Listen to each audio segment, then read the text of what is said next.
And the beautiful thing about the third-party supplemental lease trust, when Jimmy goes up to the cloud to join his mom and dad, whatever is left over in that third-party supplemental lease trust can go to other family members, the other children.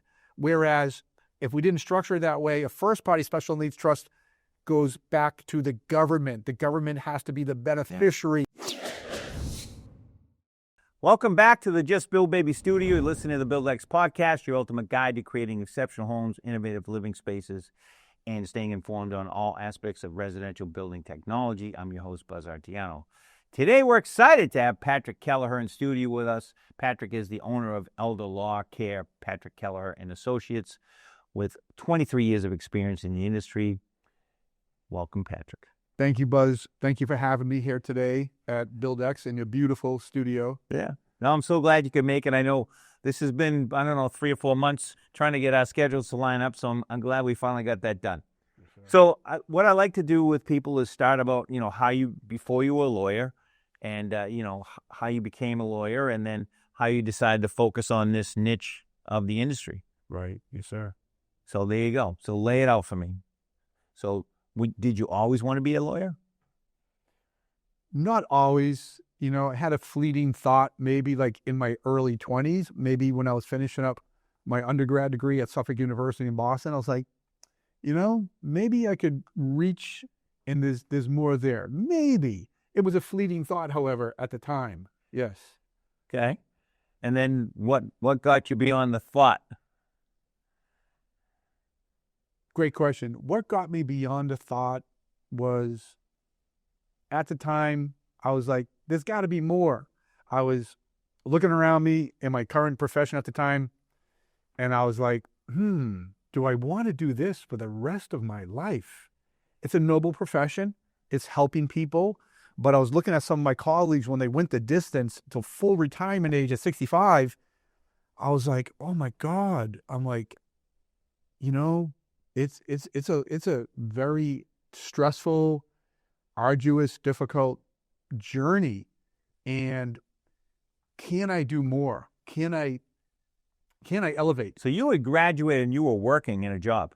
Most certainly. Okay. Yes. Then you went back to law school? Yes, sir. Wow. Okay. I had graduated from Suffolk University, and my first real job out of college was New England Telephone Company. I was working in customer service. There you go. And it was a great experience because their training back in the day, the old telephone company, their training was like a 4-month intensive boot camp. Wow. In the basement, in a cubicle in Beverly, Massachusetts. And we had to commute there every day in a cubicle, studying this giant journal with a headset on, with mock telephone calls, and in a homework guide, with a supervisor monitoring us and giving us guidance. But they were training us to be top-level customer service representatives to the public. And that was a very intensive program. And every Friday, we would have an intensive exam. Really? And I was like, wow, this is maybe in some regards tougher than undergrad, college. And it was competitive, too. It was maybe 10 of us or so. And not everyone graduated that program at the end. Because you had to graduate that program, and then they released you to the industry, and they're like, where's the telephone company going to send me? And I ended up being assigned or deployed to the Account Inquiry Center in Boston, 6 St. James Avenue on the 8th floor. And that was my job for the next 2.5 years. Really? So here I am, this 25-year-old kid from Dorchester working in an office. Yeah. And my parents were very happy. They're like, Patrick has a good job with the phone company, good pension. Yep. And he's working Monday through Friday, 9 to 5. But Patrick was a little bored. 25-year-old kid full of testosterone. I was like, oh my God, I'm working in this office. And after 2.5 years, I didn't see any upward mobility. Sure. No future. No future. Well, there's a future there. Yeah, but you said, it's 40 years out. Right. But I wanted to do something more. And then one of my best friends at the time is like, you have to take the police exam with me. I'm like, I don't want to be a cop. I got a good job with the phone company. And he's like, just take the exam with me, buddy. Okay? And he really wanted to be a police officer. Yeah. I'm like, all right, he's my best bud. I'm like, when's the exam? We're going to sit and take that exam together. I wanted to support him. Sure. And we sat there Saturday morning. We took the exam. And then maybe, I don't know, 6 months later, phone company went on strike. And they're like, nobody's getting promoted. No one's can even do a lateral transfer. So you're stuck, it seemed like forever, in your current assignment, answering calls, 8.5 hours a day, pretty much 8 hours a day, half-hour lunch, customer service. I'm like, oh my God, I'm like in a dead-end job now. I felt like it was a dead-end job at the time. Yeah. And then I get a call or a letter from the police department saying, we want you for the next academy. I got a 99 out of 100 on the exam. And I was like, oh my God, you know, a year ago or 6 months ago, I wasn't even interested. Sure. But now it seemed a lot more appealing. Yeah, happenstance, right? Right. And so friends are like, oh, you got to take that. You got to take that job. That's a great career. You can make more money. And so being young and ambitious, I shifted careers. I left the telephone company and became a police officer. I entered the police academy. And boy, were my parents disappointed. Not because they wanted me to be safe. Yeah, yeah. And they were disappointed in that regard. Like, Patrick, what are you doing? You have a 9-to-5 job. Yeah. Working in Nobody's trying to shoot at you. Right. No one's trying to. Now you're going to be like potentially, like, you're going to be on the streets, potentially getting shot at. Yeah. You know? And they were right. They were right. But that was a whole new journey. I wouldn't change anything, Buzz. No. And Absolutely. That's who you are. That's what made you who you are. Yes, sir. Right. Most certainly. Yeah. And then I did that for the next 14 years. But now, when I was doing that, I had an epiphany. And I was like, that's when I said, gee, do I want to do this until I'm 65? Okay, so you had switched careers. You were now, you've gone to the academy. Yes, sir. You're working for the Boston Police. Yes, sir. You're in a patrol car. Yes. On the streets. Yes. And then you decided to go back to law school. Yes. Night? Yeah. Yeah. Wow. Yeah. Okay. With babies. Married with babies. Yeah. I'm like, what am I doing? So you're a madman. I love it. I had an incredibly supportive wife at the time. And I said, I want more. I want more out of life. I want more opportunities. I want to further my education. So my first step was I furthered my education by getting a master's degree at Boston University. And that was through the city. And they had that program. And no one was really taking advantage of it. And I said, why not? And I think God gave me a blessing of, I've always had a curious mind. I always want to learn more. And I'm still like that today. I'm always hungry. I can tell that about you. Thank you, sir. Yeah. And I'm always want to learn a new skill. And at the time, I felt kind of complacent. And they say in the police academy, they teach you complacency kills. And I was like, I want to further my education. So the city had a program through Boston University. Well, they covered the tuition. We just had to pay for the books. Wow. And I'm like, that's a no-brainer. That's a home run for a master's degree. Yes, sir. And I was like, let me do it. So I signed up for the Boston University program. I got my master's degree in criminal justice and urban affairs, I think was the name of the program. It was a cross hybrid degree, urban affair program. I learned about government, how the governments run like a business and so forth, but it was also criminal justice. And when I finished that gave me the impetus and the confidence to say, what next? What next? And I was going to stay there. I was going to say, okay, I got a master's degree. Patrick, the seventh son of Irish immigrant parents from Dorchester. My parents had to pick 3 smart kids out of 7. I wasn't one of them. The 3 smart ones went to Boston Latin School. I went to Christopher Columbus. And so, they had to pick and choose because they didn't have the finances to say all 7 kids can go to college. You never know who's going to rise to the top. You don't know. And so now I was like, I want to advance my education. And now I was pretty complacent. I'm like, or happy, I should say, Patrick's going to receive a master's degree from Boston University until I had a conversation with a very dear friend of mine at the time. And he came to my birthday party. I believe it was my 30th birthday. And we had some food and was sitting there on the couch. And he was just going into his senior year at New England School of Law. Okay. He was a smart kid. He was always smart, A student throughout his life and all. Yeah. And he was one of our smarter friends academically. He was known as a smart guy. Yeah. He went to Wentworth, got an engineering degree, and then he went to law school. So he was a smart guy. And now he was a Massachusetts state trooper. And he went in police to work as well. Yes. That's fascinating. Yes, sir. And he was going into a senior year at New England School of Law. A lot of law enforcement go there evenings. And he goes, hey, Patrick, how's that master's degree program going? And I'm like, Mark, it's going great. I'm so happy. I'm like, I'm going to get my master's degree in Boston University. He goes, you should jump into law school. There's a lot of guys from the job in law enforcement who were at New England School of Law. I go, Mark, that's for smart guys like you. He goes, no. He goes, great professors there. They're very supportive. He goes, you would do great. And he planted the seed, and I didn't think much of it from there. Life went on. That was in August 1994. A month later, Mark was dead. He got murdered, killed on the job. Right in this area, Route 3 South, Kingston. He was doing his job, pulled over a bad guy. Oh, that's the one. Yes, sir. What's his last name? Charbonnier. Yeah. So that's the monument there. Yes, sir. Wow, no way. Yeah. And Mark planted that seed for me. He planted that seed for me. That was just, honestly, that was such a terrible thing. Just a sidebar here. It's just amazing how he had a vest on and it got him right in the spot where it was able to get underneath the vest. Yes, he was a tall guy. Yeah. Mark was a good 6'2", and the vest does not give full coverage. Yeah. So it was just bad luck. Yeah. And that guy was running away and took a wing shot and it killed him. Right. And that guy was a bad actor. He was out of control. Absolutely. And Mark stood his ground. He was a defender of the people. He was a working police officer. He did great work out there for the Massachusetts State Police. Yeah, that was a long time ago. Yeah, 1994. Really, I would not have said that. Yeah. I remember that like it was yesterday. Right. Sad situation. Yeah. He just married. Great family. He comes from a family of law enforcement. His dad was a Boston police officer for many years.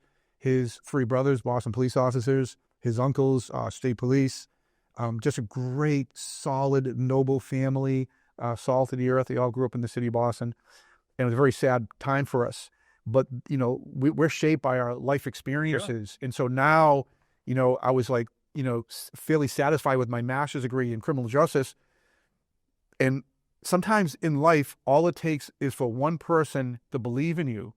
And Mark Charbonnier believed in me by planting that seed in that conversation by saying, Patrick, you should go to law school. And to this day, every time I drive by that monument, I drove by it the other day, I salute it and bless myself and say, thank you, Mark. Thank you, Mark. Because if I did not have that conversation with Mark Charbonnier that day, I am like 99.9% certain I would not have taken the leap of faith and enrolled in law school. 100%. At New England School of Law. He gave me the confidence and the courage to do it. Yeah. Yeah. Wow, that's sad story, obviously, but a great story. Yes, sir. Yeah. So that's how. So that's then how you went. You left the masters. Yes, I finished the masters and then jumped into New England School of Law. And that's what, 2 more years? 4 years. 4 years nights. 4 years nights. Yeah. Okay. I always say it's like going to the dentist every night. Like we all love going to the dentist and getting our teeth drilled.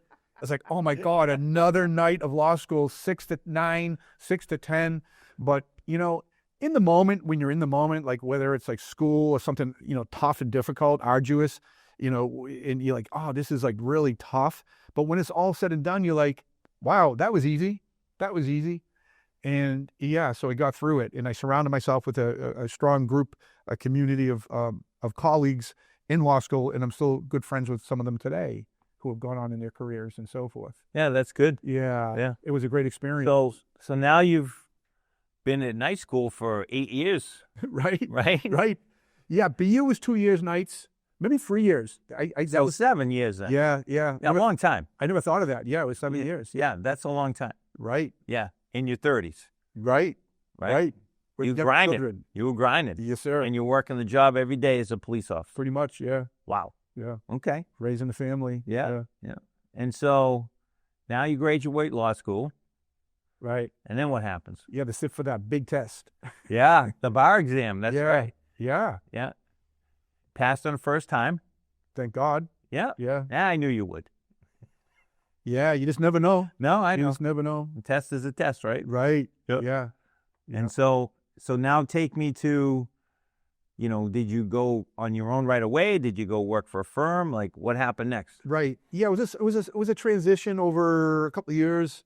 So I was like, my goal was, at the time, was like, well, I've been on the job for maybe 12, 13 years at the time. I'm like, I want to continue being a police officer until I get my 20 years of service. Sure. And start to slowly build up a law practice. Oh, so you were doing both at the same time? Yes. And I hadn't planned for that piece of it, because I did plan like, oh my God, 4 years arduous studying and managing that very difficult calendar and schedule of work in law school. And then once I got out past the bar, began practicing law. And then the next thing I know it, I'm like, wow, nothing's really changed. How can I do this for another 6 years without it being like detrimental to my family and to my children and so forth? So I really had to do a lot of soul searching and be very reflective. And my son and daughter were at the time, they were young, and I'm like, they need their dad around. I'm like, I'm going to continue this grind. And like, it not only is it detrimental to my relationships with my family, with my wife and my children, but to my health, because you're not really sleeping well. You're sleeping in like shifts and naps. Yeah. No, that's not good.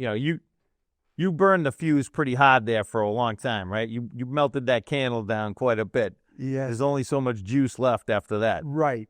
And I had to think, especially when it's nonstop like that. Right. It's exhaustive process. Yeah. And so now I'm like, this really is not healthy for anyone, for me to continue that grind for another 6 years. I'm like, so I have to make a big decision here. And at the time I was on the promotional exam for the police. There was an exam, and I was a patrolman, patrol officer. And they're like, oh, you next 8 who got this score here are getting promoted to sergeant. And we were kind of excited about that. Long story short, politics came into play. It never happened. And then if it doesn't happen after a couple of years, they kill the list, and they make the list go away. Rather than making the 8 patrol officers sergeants, my understanding, they made 4 sergeants lieutenants, and that was their budget. And they were like, we're done. And so long and short of it. So they did you a favor. Right, they did. They really did, because it would have been a difficult decision. Yeah, because if you made that jump, you would have been like, I can make it another 5 years or whatever. Right, I probably would have stayed. I would have been stayed because I would have had an increase in salary and so forth. But they killed the list, and it made my decision easier. Not an easy decision. Yeah. My bosses, I remember at the time, my captain, my lieutenant, they tried to talk me out of it. And they said, you sure you want to do this? And I wasn't quite sure, but what I was sure about, Buzz, I had to make a decision either way, because what I realized by doing both for a period of time, I said, I cannot be excellent at both. Yeah, you can't be good at 2 things at once. Right. I need to focus my effort. Especially those 2 totally opposite things. Right, totally. And so I had to make that brave decision, and my wife supported me making that decision of resigning, retiring from the police, and pursuing a law career full time. Wow. And that's what I did. And that was roughly 2012, sorry, let me go back further. 2003, that was 2003. That was March 2003. Yeah. And so you just went out on your own? Did you go work somewhere first? I went out on my own initially, but I was doing an office share arrangement with another attorney in town who had like a bigger office, and he had like extra office space. Yeah. And so a law school professor. Very common. Yeah. Very common. And Professor Smith at New England School of Law, I took his class my senior year, and he had like an entrepreneurial, if you want to hang your own shingle type of class. And he was a good professor. And he said, like, when you get out, capital's going to be low, and you don't want to be going out signing an expensive lease day one. He goes, when you come out, you're going to want to be learning and getting immersed in the industry. But if you can find an office share arrangement where you can offer your services and learn on the job in lieu of having an office space, he goes, you'll be surprised, won't be surprised. He goes, there's a lot of attorneys out there who have an extra office space. 100%. They're not even using it. Yeah. And that's what I found right in my hometown. Good. And I did that for a period of time. Wow. And so you were doing all law at that point, or were you focused? General practice, and most of my clients were other police officers. Okay. And because I had that no like and trust factor with them, sure. And they would come to me for everything from landlord-tenant issues, personal injury matters, family law matters, wills and trust and things of that nature. Sure. Yeah, so I was doing it all. I was like the general practice attorney, real estate matters, and I wouldn't change that either, because that gave me a boatload of 100%. experience in those diverse areas of law, but it also helped me decide, like, I'm not really fond of divorce and family law and child custody disputes. I'm really not fond of landlord-tenant disputes and housing court. But what I really am interested in and want to learn more about is tax law and estate planning. And so I said, I need to focus on that. And that's when I stopped. So that's when you decided to niche in on that. Yes, sir. And that was 2009. So five-ish years, general practice. Yes. And then eventually you decided, this is where I'm headed. Yes, sir. Yes, I'm going to focus all my intellectual, cognitive energy on estate planning. And so I opened my own estate planning practice in 2009. Okay. So was that like a slow epiphany, or one day did you just say, you know what, this is where I'm headed? I think it was slow.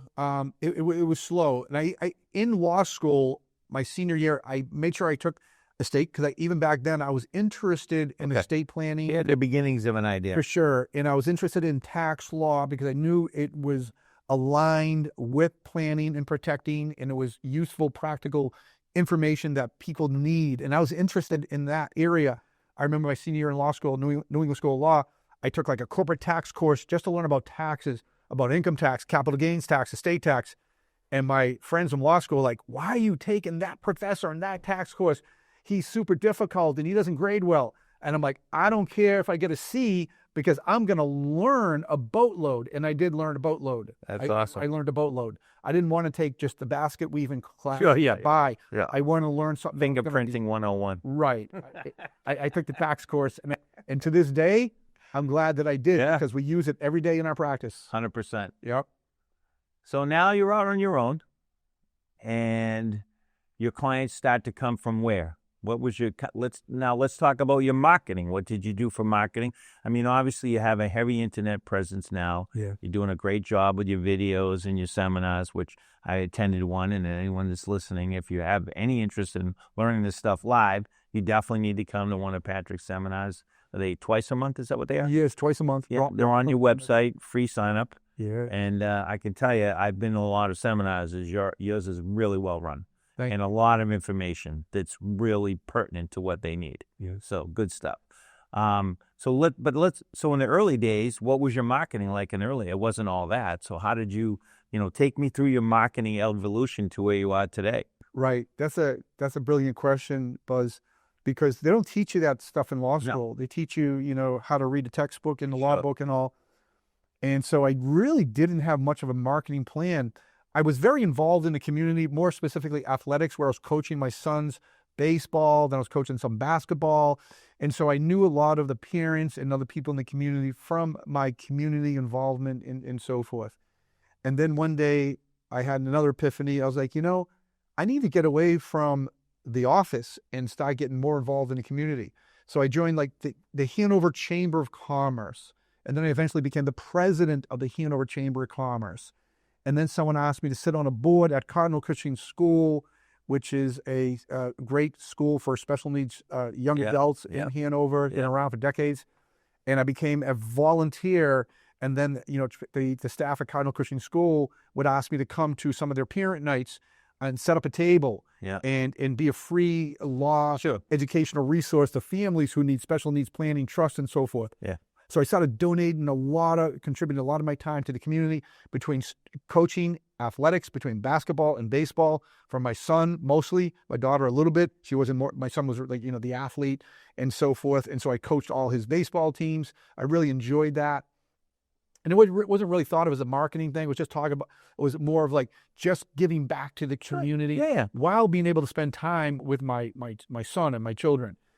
And then I started getting more involved in the communities at Hanover Chamber of Commerce, Condo-izing School, and then business started coming from those community involvement endeavors and so forth. And then we're like, oh, we need a website. And I don't think we're getting a lot of business from that. We created a newsletter, and that was probably the gist of it back then. And it wasn't like it is today, utilizing technology with all the social media platforms and our fairly robust YouTube channel we have today. And that was but wait, we'll slow down. Yes. So we're at Condo-izing.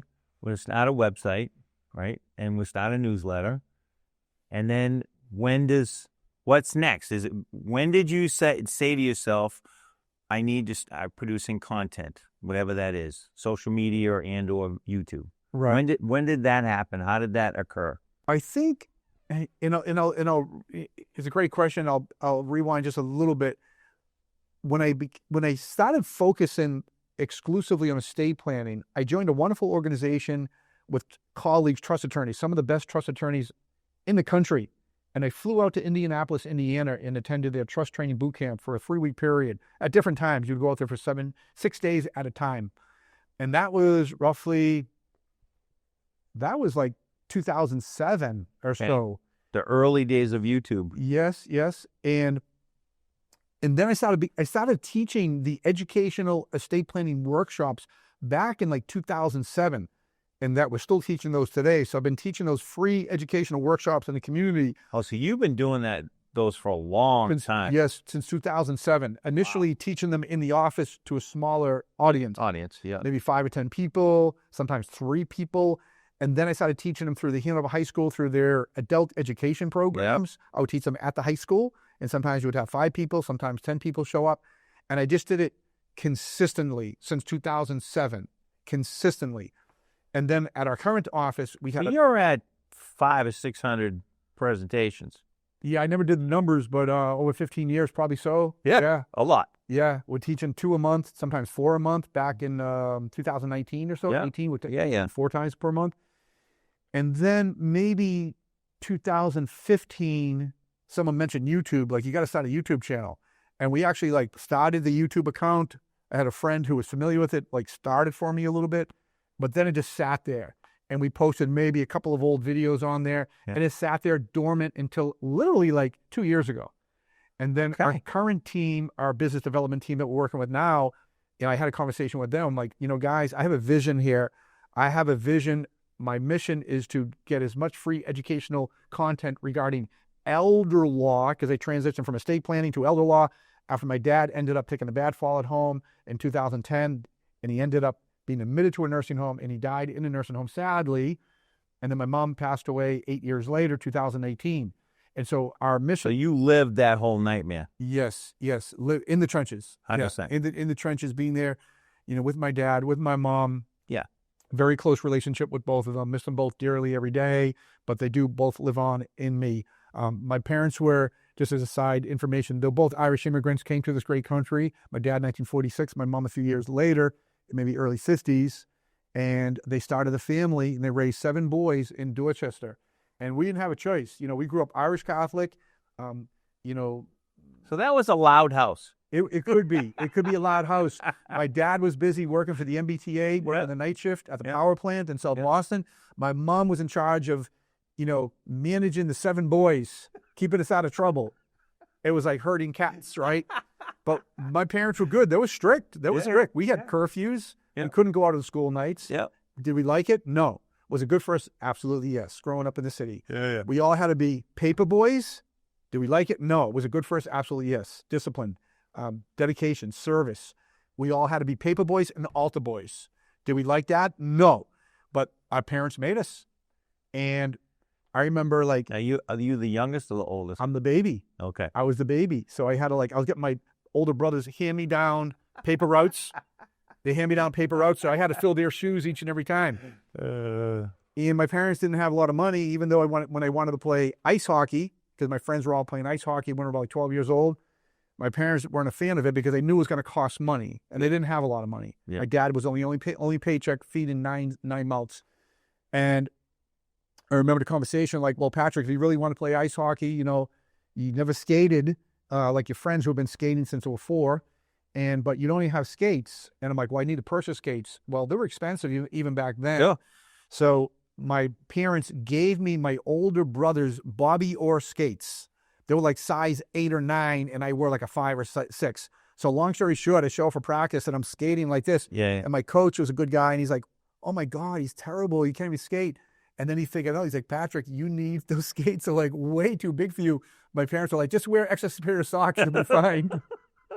They grew up on farms in Ireland. Yes, so make it work. Yep. Make it work. And so the coach gave me like a pair of skates that actually fit. And so that was helpful.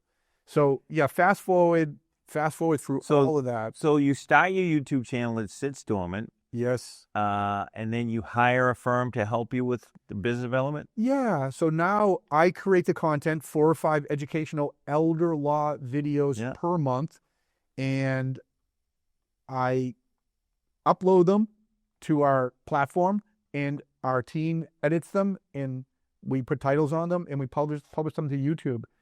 And that has a broad reach. It's, being an attorney in Massachusetts, like legally we can only help folks here in Massachusetts, but the the educational content is helping folks like Sure. all over the world. Absolutely. Yeah.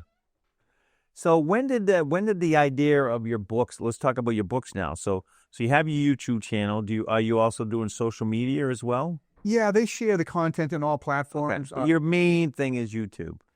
Seems to YouTube be and Facebook, because what we Facebook. realize, Buzz, is Yeah. a lot of our clients, which is usually like folks, baby boomer generation, 60 and older, where do they hang out? Facebook.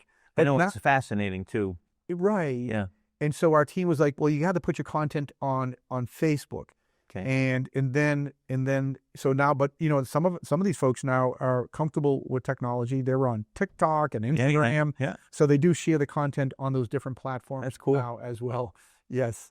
So when did the book idea come up? That was 2019. 2019. So this is your first book is called How to Avoid the Four-Headed Monster: Yes. Probate, Court, Estate, Death Tax, Financial Creditors and Predators, and Nursing Homes. Right. And this is the book here. Yes. This is the back cover. Yeah. That's book one. Yes. That was published January 2020. Okay. And that is on Amazon. And that's an easy read. It's about 100 pages. That is like the foundational content that we teach at the free educational elder law workshops. Right. When folks attend the workshops, and then when they read that first book as a supplement, then a light bulb goes on and people report back and say, Patrick, the book was an excellent supplemental educational resource to what I learned at the workshop. Because when they come to the workshop, they have all these misconceptions in their heads like, Yeah, I hey, saw that. I right. saw that. Yeah. like a will's going to protect me from everything. And Right. they learn that a will not protect them. They learn that a will is unfortunately woefully insufficient to properly protect what they worked hard for, because a will goes to probate court. A will does not protect from taxes, nor does it protect from a nursing home. And so folks are like, wow. And they learn that it's like drinking from a fire hose. And then they get the free book and they also read the book. Yeah. And that's when it clicks and they're like, wow, we need to take action, because knowledge is not power unless you apply it. And so that's when they come in and meet with us at the Elder Law Care Center. And most of the folks that attend the educational workshop become trust clients. Sure. Absolutely. To slay that, what I call that four-headed monster. Yeah, the metaphorical four-headed monster. And right there, sir, is the four big things from my experience. That So now we have the upgraded book, yes, Slaying the Four-Headed Monster of Elder Law, 20 Elder Law Strategies that win the battle. So this is the newest book. Yes. This came out when? Just came out recently. That was 3 years in the making. And 3 years. Wow. Yes, it was like on and off, like working on it and working on a book project. You got to stay focused, and and that was something I'd have to work on a weekend, on a Sunday. Sure. And I put a push on that almost a year ago. My brother gave me his timeshare up in Attitash, New Hampshire last October, and I made a decision to go up there by myself without distractions to finish the second book. I went up there with my backpack, my laptop, I got some groceries, and I got up every morning and I worked on that second book until I finished it. And I finished that second book last October, and then did the proofread process between October and December. And I put a second final push on the holiday week, Christmas and New Year's. I gave my staff the week off, and I went into the office every day and did the final proofreading, and we published that book. And it recently got published just a couple of months ago on Amazon. And so that book is comprised of the most common, what I refer to as the top 20 most common questions I've been hearing at my educational workshops in the community over the last 20 years. And that book is an excellent educational resource for folks where they can cherry pick whatever their question may be. What's the difference between a revocable and irrevocable trust? What's the difference between Medicaid and Medicare? What is the best special needs trust for my special needs loved one? What year should I start taking Social Security benefits? At what age? And so on and so on.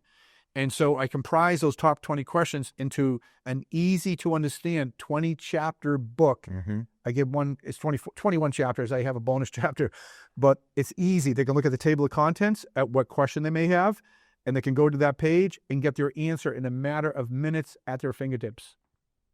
So they ask, you answer. Yes, sir. Yes. Sounds familiar, huh? Right. So, all right. So now let's talk about your current practice, the makeup of it. You're located where? Hanover. Hanover, Mass. Route 139, Hanover, Massachusetts. Yeah. And so you are the principal of the firm, Yeah. but obviously you can't do all this work alone. So what is the makeup of your office right now? Right. We're a team of 7 right now, Buzz. And I have a great associate attorney who has a similar background.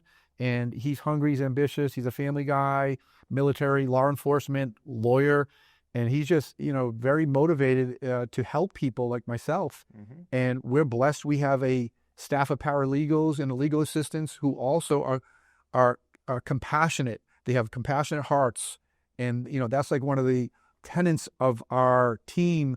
Before we hire somebody, we need people who have a good heart, people who want to work with seniors, people who enjoy working with seniors and helping seniors. They need a lot of hand-holding. They can for sure. Yeah. Yes. So let's talk about what it looks like to work, with elder law care. So we call you up, we email, we come to a seminar, we decide that we want to work with you. What does that look like? Is there a discovery call? Do you come in person? Do they come into your office in person? What does that look like? Right. We have a process. We call it a 3-step process. And the process is the metaphorical sword and shield that slays that metaphorical 4-headed beast right there. And the process it's a true and tried process that I've been using for over 15 years. And we've seen that it's helped thousands of our clients and colleagues of mine around the country that have a similar 3-step process have reported the same results. So we stick to our process. And the first step in the process is teaching the free educational workshop in the community. Hopefully the folks read the book. Hopefully the folks also watch some of the educational YouTube content that we have available for free as well. And then the clients, when they attend the free workshop, we give them a coupon with a $650 value, because clients who do not attend the workshop and want to come in directly and meet with one of our team members, usually one of the elder law attorneys, they pay $650 because we give them a lot of information, a lot of education, Absolutely, yeah. a lot of legal That's advice. like a one-on-one seminar. It is. It's a private, one-on-one. That's expensive. It can be expensive, and we spend a lot of time with them, helping them solve their problems and giving them clarity to their concerns and things. So if I come to the workshop, I get to have that for free. Yes, you get the $650 coupon. You can come in then. We ask folks to come in within the next 30 days because we discovered if they come in months later, they get everything. So we want them to come in with the information still kind of fresh in their mind. 30 days from the seminar, come in, make an appointment. Initial meeting, we call that, initial meeting. And so who's in that meeting? The client, Bill and Mary. Bill and Mary come to the meeting with Patrick. Or if Patrick's not available, if I'm in another meeting, usually my associate, Robert is an attorney. He's an elder law attorney as well. Robert will meet with them as well. And is there a paralegal in there with you, or it's just... Sometimes, but more so. Yesterday, there was a family meeting where Robert was there with the paralegal, helping the family with the matter. But most times, the initial meeting is the attorney, one-on-one with Bill and Mary, the client. Wow, okay. Yeah. So this is very white glove, concierge service. When we contact elder law, we don't have to worry about being put in a queue and we're a number and no one knows who we are. Not at all. We treat, even on our, at our office, on our window, in our website, but on the window, we treat you like family. And we do endeavor to do that. Yeah. We do endeavor to do that. Treat everyone like family today. I'll give you for an example. I was at my paralegal, Kim, who manages the front office. When you walk in, she greets the folks, and she's got a great personality. She's very affable and friendly, and she chats with the folks. And I'm working with Kim on a Medicaid crisis matter that we're working on now, helping a family stay on Medicaid benefits for Medicaid long-term care. And all of a sudden, a gentleman walks in off the street. We get some walk-in traffic because we're in a strip mall in Hanover. And this gentleman, nice guy, walks in, no names, of course, but he was coming in for some free legal because he's in that situation now. Both of his parents are elderly. Dad's 93, his mom was 87. And he's like, can you help me get my parents on Medicaid for long-term care benefits? And so I had a quick, little one-on-one with him, hey, do they have their house in a trust now? Yes, irrevocable trust. I'm asking him, you need to check the language in there so you don't get whacked with a big capital gains tax. Yeah. And so I gave him kind of a free one-on-one 15-minute little education. And that's what we do. We treat people like family, and we're there to serve the community. So that's a good point. Let's talk about that for a minute. So elder law care, so kind of take me through the gamut of all the things that are involved with elder law care, and then we're going to pivot to how that ties into my favorite subject, ADUs. Yes, very important subject matter. Right. So let's talk about, all those things that encompass elder law care, big picture. And then let's talk about how that applies. And then we're going to do some scenarios on ADUs. Yes, most certainly. I'm going to get my free $650 coupon. Yes, as you should, sir. You attended our workshop, and I appreciate that. But it was more than 30 days ago. I might be out of luck. I might have to give you a check. That's okay. Yes, we're here to help. You're going to give me a pass. All right. Well, So big picture, I know we have the four-headed monster, Yep. but, what are the big tenets of things that you handle? Obviously, elder law is comprised of a lot. It sounds like estate planning, yes, tax planning, yes, Medicaid. yes. What else? Asset protection, probate avoidance. So we can use the metaphorical four-headed monster as a formula to assess and evaluate. Bill and Mary come in I have an exercise in my first book called the 3 W's. It's chapter 2.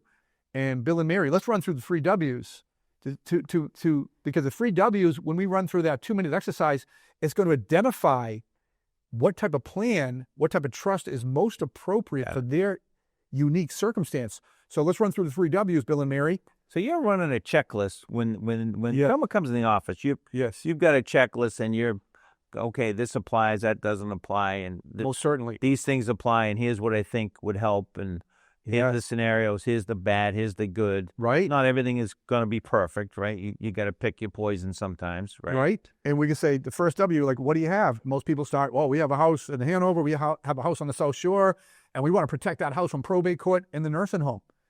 I'm like, okay, what else do you have? We have an IRA. We have a 401k. We have an investment account. We have a brokerage account. Oh, we even have life insurance and maybe a second home. So now you add everything up. Bill and Mary, you have a $1.8 million estate when you add everything up. And who do you want to protect that for is the second W. Well, I want to protect it from my spouse. Bill might say, like, well, Bill thinks he's going to go up to his cloud first, and he wants to take care of his beloved Mary after he goes up to the cloud, make sure that she can resume her quality of living, have the use and enjoyment of the money, and do what I call in the first book, the 3 Ps. Protect what they worked hard for. Preserve the value in what they worked hard for, the equity in the home, in the qualified retirement accounts, and so forth. The third P, pass it on. Pass it on as a meaningful legacy to the people they love the most without sharing it with the four-headed monster, which is whom? Essentially the government. Yeah. Which is probate court, the death tax, financial creditors and predators, and maybe that $18,000 per month nursing home. So that's their who. They want to protect it for their spouse, first and foremost. Who else after your spouse goes up to the cloud to meet you? Oh, our children. What's your children's name? Mo, Larry, and Curly. And do they have kids? Yeah, they got, we got 5 grandkids. So they want bloodline protection. To my spouse, to my children, to my grandchildren. Right. Do you want to share it with your in-laws? What? We like our in-laws, Patrick, but if our in-laws turn into outlaws during a divorce with our child, we do not want family assets that we worked our entire lives for going outside of family bloodline. So that's where the bloodline protection comes in handy. And then the third W, I asked them, Bill and Mary, why do you want to do this? Because nobody makes you do it. In fact, the government does not educate or encourage us to create a comprehensive trust to avoid the government. And most folks will share their why. They'll say, well, my family, my parents didn't do it right, and all our stuff went to probate. Yep. We've lost a ton of money in their family. They lost their family relationships. They might not talk to their siblings any longer. Other folks might share a story. Their parents became incapacitated in a nursing home. Yep. They didn't beat the 5-year look-back period, and the nursing home took their home. Other folks will say, oh, we got to give a huge check to the Massachusetts Department of Revenue for the estate death tax. And most folks want to do it because they're taking from my experience, personal responsibility. And they're like, I want to make sure I do not leave a big S sandwich for my children to eat. Yep. I want to take care of my affairs, and they want to take that personal responsibility. And that's what our process does for them, creates that comprehensive trust or treasure chest. Step 1. Step 2, get all the treasures in there, transfer the home into the trust, into the treasure chest, transfer the non-real estate into the trust or the treasure chest, because sadly, people die, but trusts do not. So the trust is where the rubber meets the road. The trust is what I call where all the magic happens, where the rubber meets the road to avoid the four-headed monster. Most folks do not understand that. They don't get their heads around that until they're attend an educational workshop until they watch some of my educational YouTube videos and maybe read the book. And then they get it. And then they have clarity to like, I need to not just create a trust. That's a treasure chest, but I can't keep it empty. I got to transfer my treasures into that treasure chest to avoid that four-headed monster. Yeah. Yeah. That's like the Reader's Digest version 100%. of what clients are trying to achieve. Yeah. And it's been my experience, and probably yours, that generally people are waiting too long to start this conversation. 100%.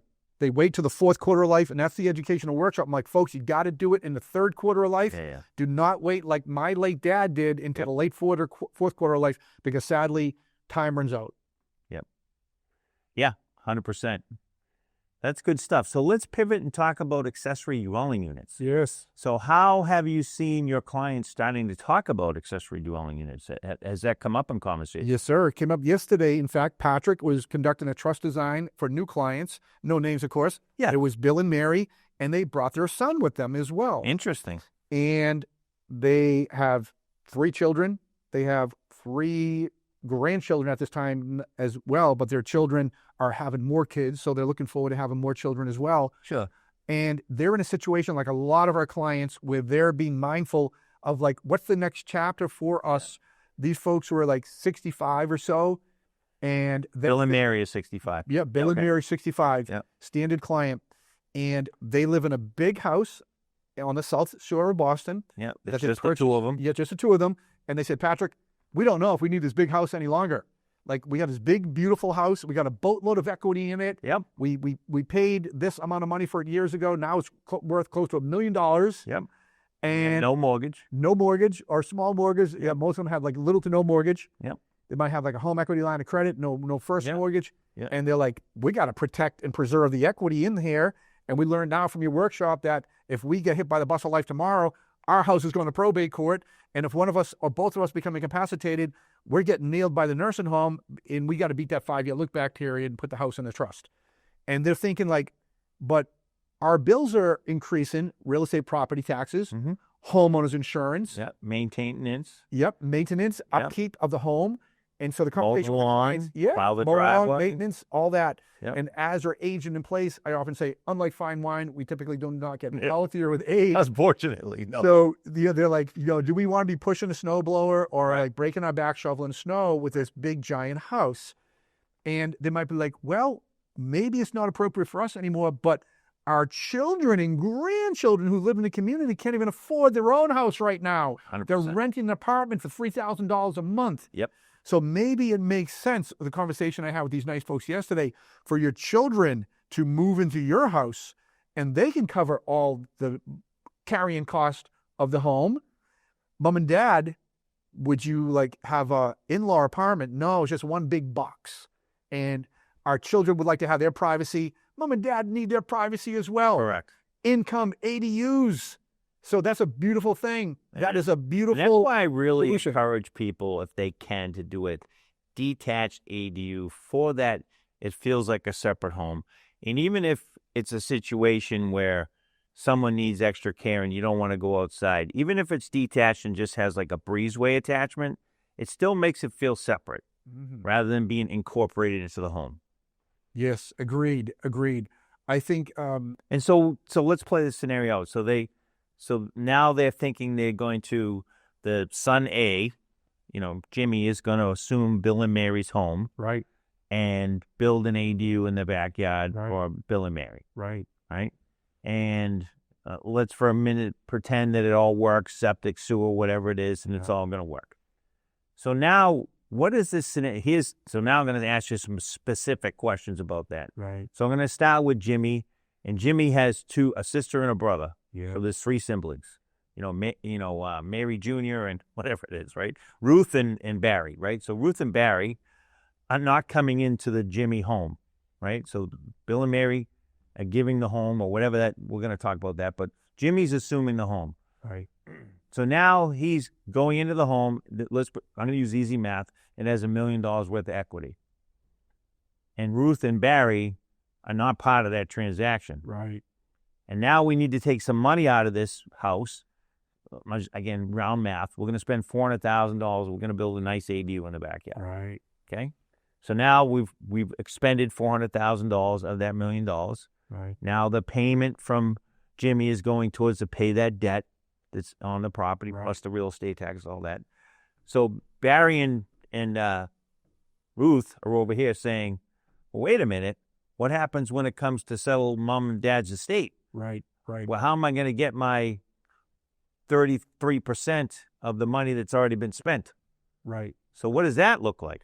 Right. So that's a great question, Buzz. And from my experience, the client, I said to our clients, Bill and Mary, you're the expert on your family, in the family dynamics and the history of the family, contributions made and things of that nature. And we're the expert on the law. So in that trust design meeting, we need to get up on that design board in our conference room at the Elder Law Care Center, all the terms and conditions. So when mom and dad do go up to the cloud someday in the future, we do not want any confusion. We do not want any ambiguity. We want clear, concise, written instructions in Bill and Mary's estate plan on who gets the house, what the division of the family assets are going to be, with no question, because we want the family ultimately not just to protect and preserve the family asset from the government, four-headed monster, but also protect and preserve the family relationships. Well, we don't want that's where I'm going with this, because yeah. It's been my experience. I've probably had 200 plus conversations with people who want to build ADUs, and about 30% of the deals never get beyond that conversation because of family dynamics. Interesting. Right. For that scenario, because Ruth and Barry want to know, hey, I feel like I'm getting cut out of it. And Jimmy's saying, well, I'm going to do a lot of work taking care of mom and dad. Right. You live in Wisconsin, you live in California, I'm here with them. Right. And I'm going to make sure that they're taken care of. Yes, sir. So I'm getting, quote unquote, the lion's share of this deal. Right. And whatever is left over. And so that's what one of the things that I feel like I need in my practice, if you will, is, a family counselor to work with these people. 100%. 100%. On this issue. Yes. Before they even come see you. Right. Because that's a real... Or in conjunction with it. Right. And that's when our process, our three-step trust and trust process, we do an abundance of legal counseling with our clients. We take a deep dive, learning all about the family dynamics. Like sure. The trust design meeting I did yesterday, roughly 2 hours. That's an average trust design for me.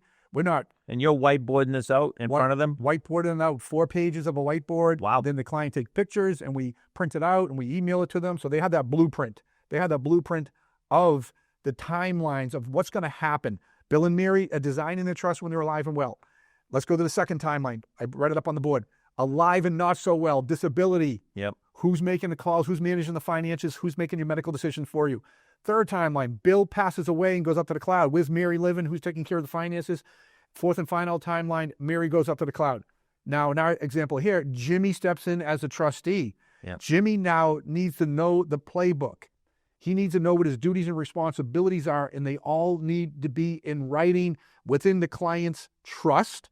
Also, supplemental instructions memorialized in writing called letter of instruction to my trustee that mom and dad created when they're alive and well to Jimmy, and spelling out what the expectations are. Is Jimmy allowed to keep the whole house? Well, depends on the family circumstance. Right. Maybe Jimmy is the child who's going to be the caregiver for mom and dad. Yep. So he's going to get reimbursed and compensated for his sweat equity taking care of them. Yep. Maybe Jimmy's also going to be covering, as we mentioned, all the carrying costs on the house for years and years and years. Maybe he was already doing that. Maybe Jimmy also is the one with the grandchildren, and the other children might be focused on their careers and live out of state. And maybe they do not have grandchildren or children of their own. And maybe mom and dad advanced monies already to Ruth and Barry for their college education, for medical school, for their weddings, for starting a business. And now, because the client is the expert in the family, client knows here and here what they already did for their children. And so the trust plan needs to be fair and equitable for all parties involved. And what I recommend to clients, Buzz, family meeting. Hey, mom and dad, we need to have a family meeting. Even if Ruth and Barry live out of state, I'd like to have them right at my table in my conference room at my Elder Law Care Center. so they can hear it from the horse's mouth, so to speak, hear it from mom and dad. Hey, guys. So you're in that meeting. Oh, what 100%. Wow. Yep, Okay. 100%. And I'm the mediator, I'm the referee. Wow. And I have a meeting with Bill and Mary, like, what can we talk about? What are the rules of it? You need a nap after those meetings. You can, right? You need a lot of energy, sir. And the end result is, if the client says, oh, we talked, our kids, and the clients are going to tell you, they're the expert in the family. They're going to say, everyone gets along. Ruth and Barry are very well off.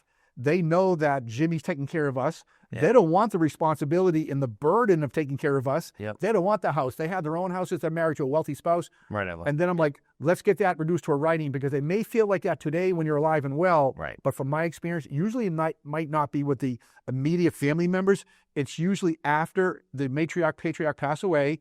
It's sometimes the in-law in the ear of 100%. Ruth or Barry say, Yeah. hey, you're a legal heir at law. You're entitled to 1/3 of their estate.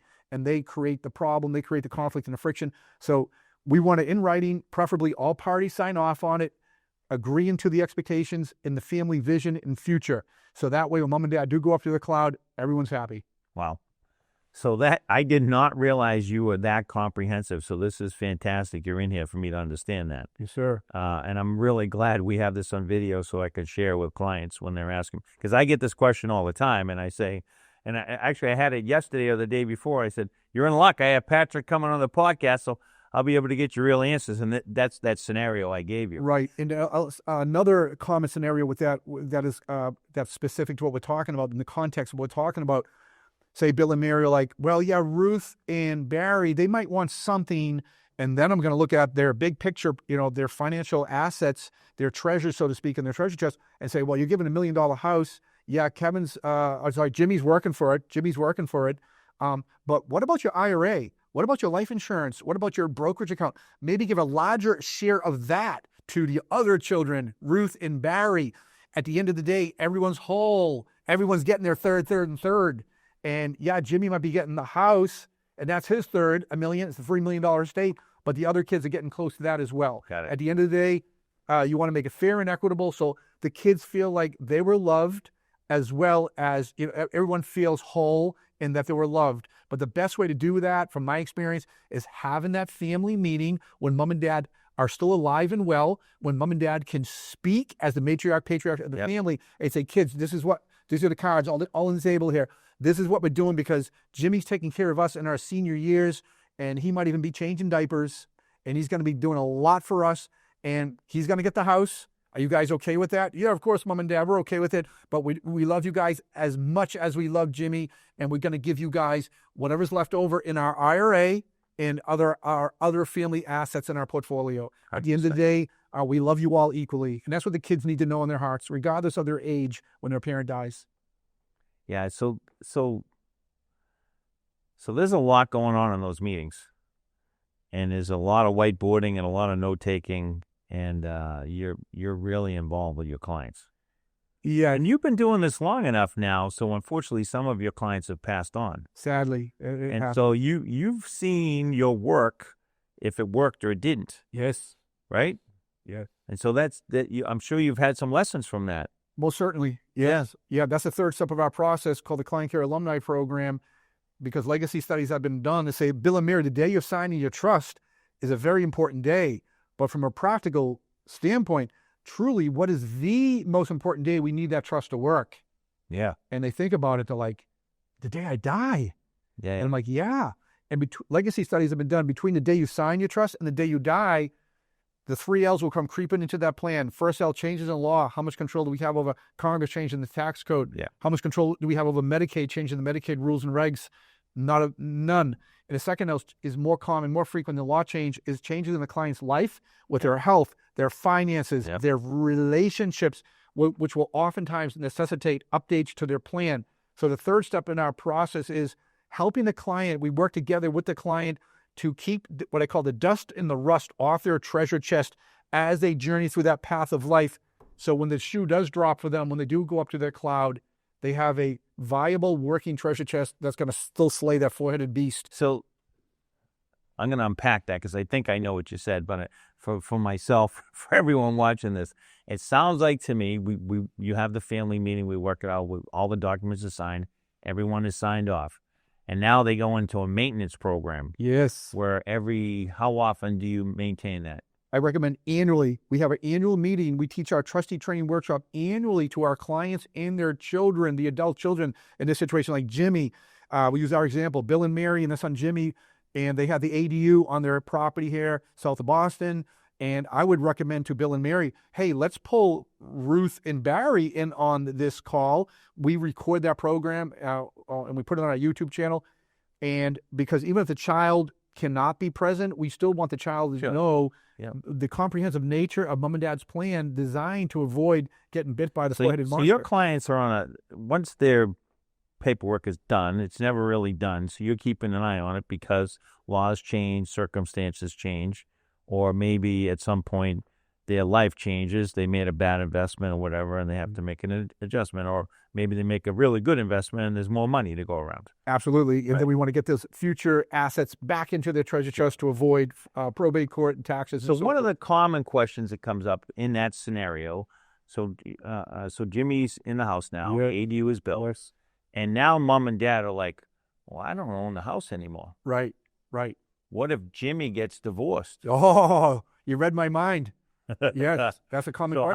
How do we protect that property from that catastrophe? Contractually, we need to protect it, and with a lease for life. So in addition to what I referenced earlier, letter of instruction to my trustee. So Jimmy has the marching orders from his parents that were given to him that all family signs off on. But in addition to that, the other supplemental contract would be a lease for life, that mom and dad have a legal right to live in that property for the rest of their years. Lease for life. And so in our hypothetical, if Jimmy and his bride decide to part ways, which can happen, and then a divorce court might say, well, hey guys, you got to sell that house and so forth and do a division of assets. And mom and dad are going to be like, hey man, what are we going to do here? Can we still live in the ADU?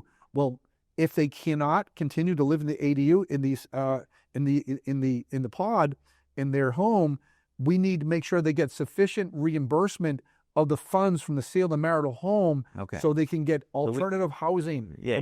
So we can say, listen, we spent $400,000 building this ADU. In order to get a condo, it's $750. We want $750 out of the deal. Whatever the number is, and that number needs to be reduced to a writing, lease for life, and say, even Jimmy, he just says, hey, I'm selling the house. Mom and dad, you got to move. Right. No, we're not moving. Mom and dad could enforce that lease for life by recording it at the registry of deeds. That's going to put an encumbrance and lien on the property. Yeah. No one's going to buy a property when you have elderly married living in there with a contractual lease for life. Right. With an outlaw ex-wife. Right.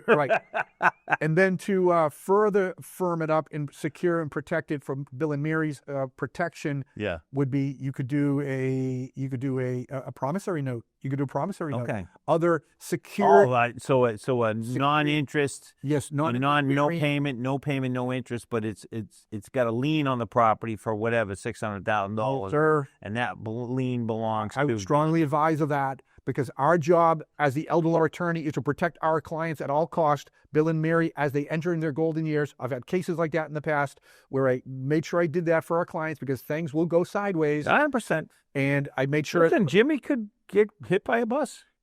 Absolutely. Yeah. I've had cases. So what do we do about a backup trustee?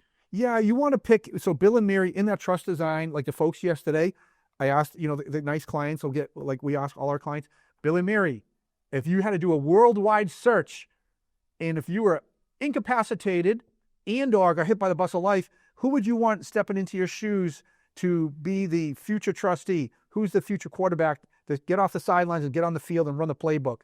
And they had their son in the meeting, so I didn't know who they were going to pick. And they actually picked another child who was not there. And I'm like, okay, and I put that child's name up. And I said, if that child is not available, who would be your backup pick?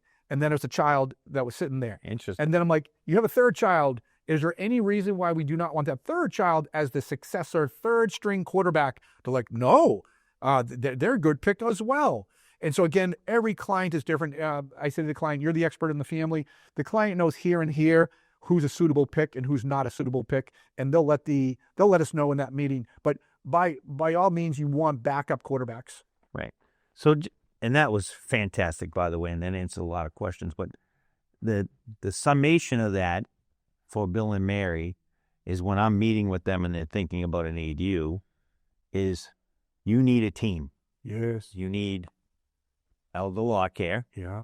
With all the things that we just talked about, just in that one scenario, Right. And times 10, because it could be all scenarios in there. Right. You need a builder, Yeah. and you need a surveyor, Right. and maybe a couple other three. But that's the team basically, and you can't have one without the other. Right.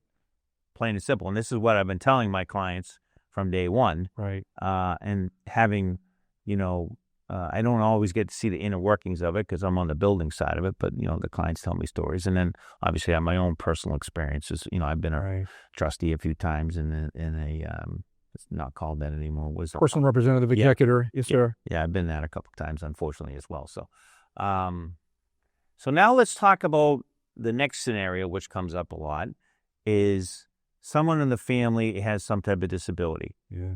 And so I'm going to just use Bill and Mary again, right? And now Jimmy, unfortunately, has some type of disability, either mental, physical, or both. And he's living in an apartment somewhere or living in a group home or whatever that is. And they're like, Jesus, we don't get to see Jimmy very often. Right. And we want to help take care of him. We don't like the place he's living. We don't like the group home, whatever that is, right? And we want to move him. And now I have an opportunity. A year ago, I couldn't put an addition on whatever it was. I couldn't make it separate for him. But now I can build him an ADU. Right. So now I can build him a nice 600 square foot, 1 bedroom, 1 bath ADU. Yeah. He can have his own place. He can be independent, but he's still close enough I can keep an eye on what's going on. Right. So, but how does that scenario work into the whole trust estate thing? Because Bill and Mary at some point are going to pass away. What happens to Jimmy in his little ADU? Right. Great question, Buzz.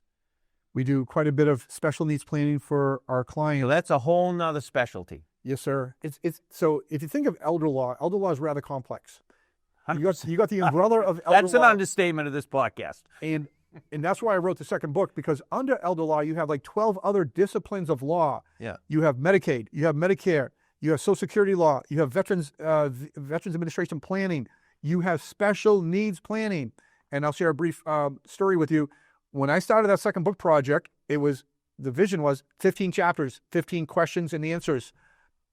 Patrick was meeting with his client I hadn't seen in about a year. They came in for their annual review, and I created a third-party special needs trust for their son who has autism.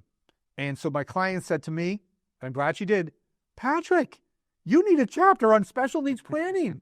And I said, you never know where your ideas are going to come from. Right. I said, you are so right. I said, that is going to be chapter 16 of my book. And then I can't just stop at chapter 16. I got to round it out to 20. So chapter 16 of the second book is on special needs planning. All right. So let's go back. This is in this book here. Yes, sir. Second book right there. That's 300 plus pages. That's rather robust. 300 pages. Now, I will say for people, when they hear 300 pages, this is in really good, well laid out font. Yes. And space. Yes. Our clients like that. Large font, double space. Yeah. Good job. So they love that. Don't be scared of the 300 pages. Right. Not at all. I wouldn't say it's easy to read, but it's easy on the eyes to read. It's very easy on the eyes, and like if you have a question on special needs planning, you just go to chapter 16. And none of that, you can write in between the lines. 100%. And each chapter is brief, and it gets right to the answer. So let's get to the answer on Bill and Mary. Yeah, and Jimmy's in the ADU. Jimmy's in the ADU. And Bill and Mary are getting ready to pass on. So what they need to do.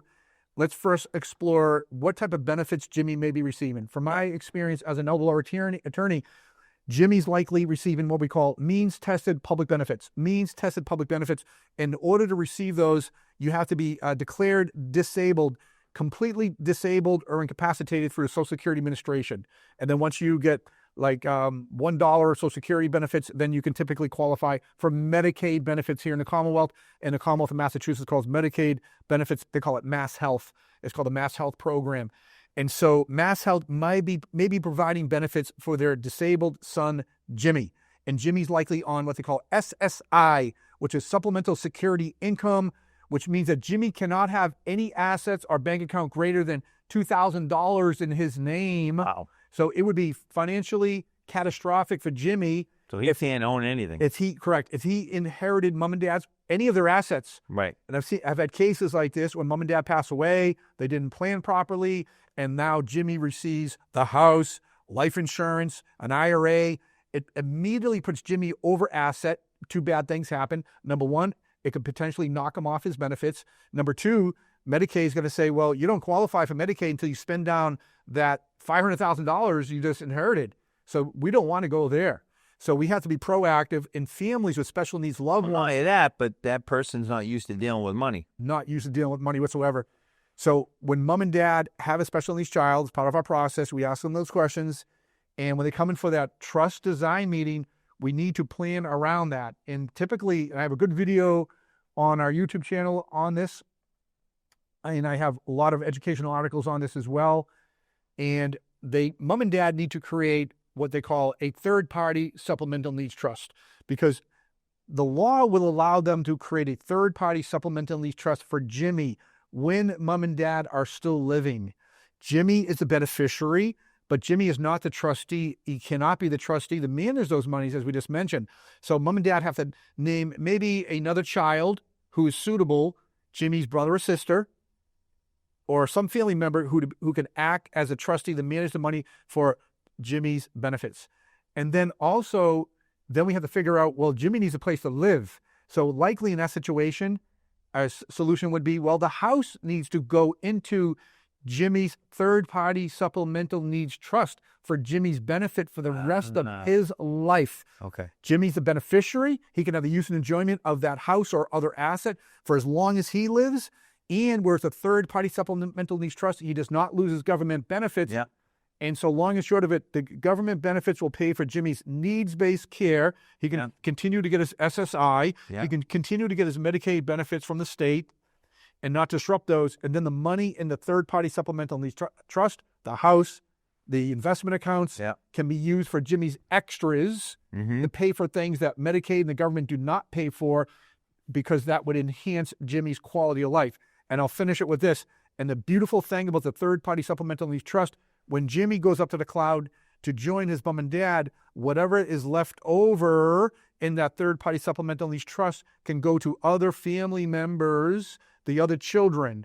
Whereas if we didn't structure it that way, a first-party special needs trust goes back to the government. The government has to be the beneficiary of a first-party trust. So what? Just a side note, and then we're going to get to the last scenario.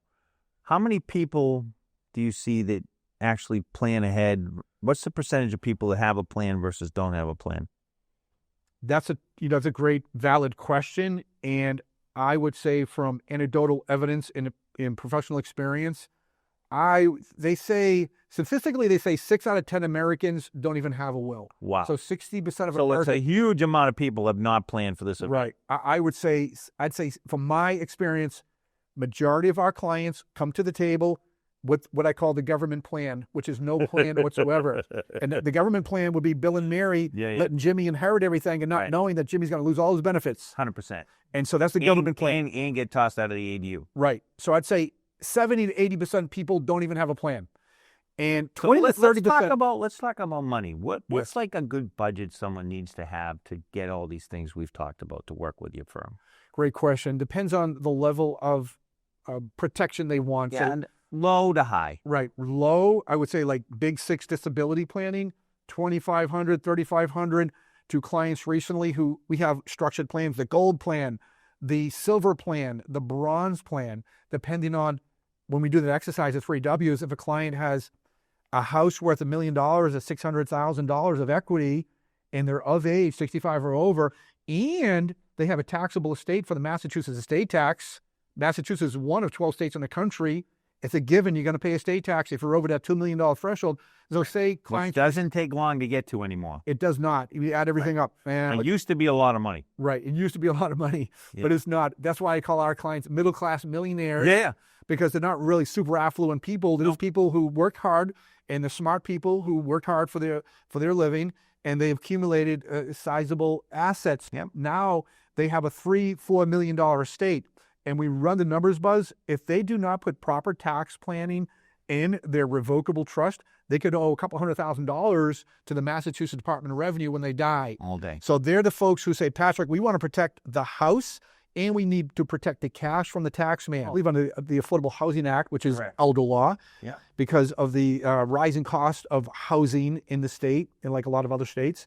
So it's a great law. It's a beautiful law. But so we need to plan around that. So Jimmy's going to be making a significant contribution and investment in his new ADU on his parents' property.